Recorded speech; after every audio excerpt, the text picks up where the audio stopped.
Ng tractor. So, usapang binding machine. Ayan. So, mag-upgrade tayo sa W20A ng Officom. So, nag-upgrade. Ayan. Pinalitan na natin yung dating wire binding natin sa yung Officom na ang model na to ay yung OCM WF20A. Ayan. Pakita ko sa inyo yung dating model na gamit namin. Receive nyo yung box. Ayan. Nag-order ako online. So, pwede kayo mag-order sa link ko.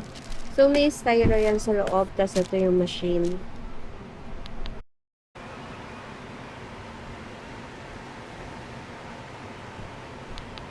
Kapag mag-order kayo, of course, meron na kayo kasama na wire binding machine manual. Ayan, andito na yung kailangan nyo malaman. Ayan, regarding sa wiring. Ayan, ito yung old model before ng 20A.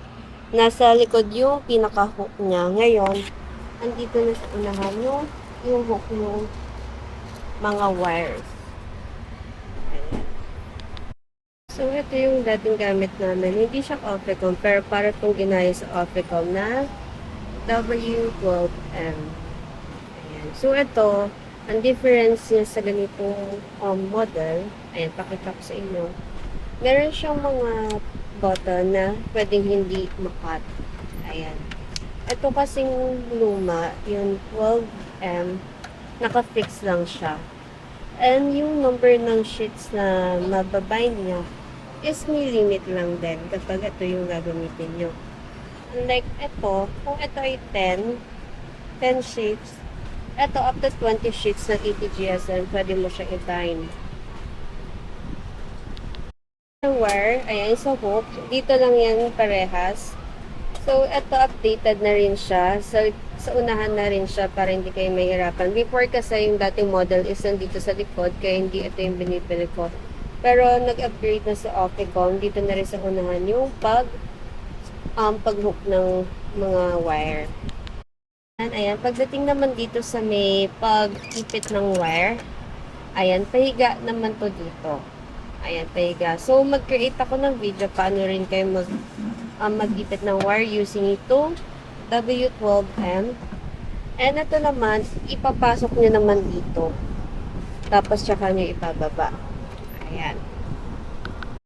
So, same sizes naman din siya. Meron siyang, ayan, yung 12.3, 12.7, 11 hanggang 4.8. And ito yung mga specs no isa sa Officom ng W20A. So, mag-unbox na tayo.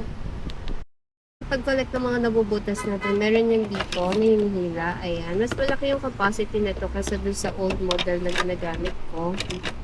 Ayan, tapos talagay nyo lang. Pero ako usually inalis ko na to tapos kasi maramihan na bind yung ginagawa ko para hindi siya mapul at mahirap alisin. Ayan, dyan ko siya inaano.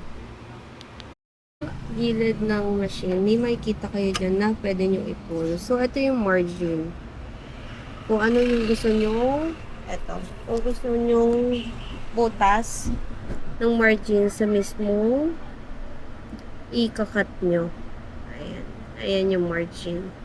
So, meron dyan 2.5 mm, ayan, 4.5 and 6.5 mm. Yung sinasabi ko na difference niya, kapag ito binili nyo, meron kasi siyang adjust kung ano na yung gusto nyo butasin. So, ang mangyayari ka dyan, pag naka-push siya paloob, ayan, pag naka-push paloob, ibig sabihin, ayun yung gusto nyo butasin. Kapag ganitong nilabas nyo, ayan yung hindi mabubutas. So, pakita natin, ayan. So, ganyan siya.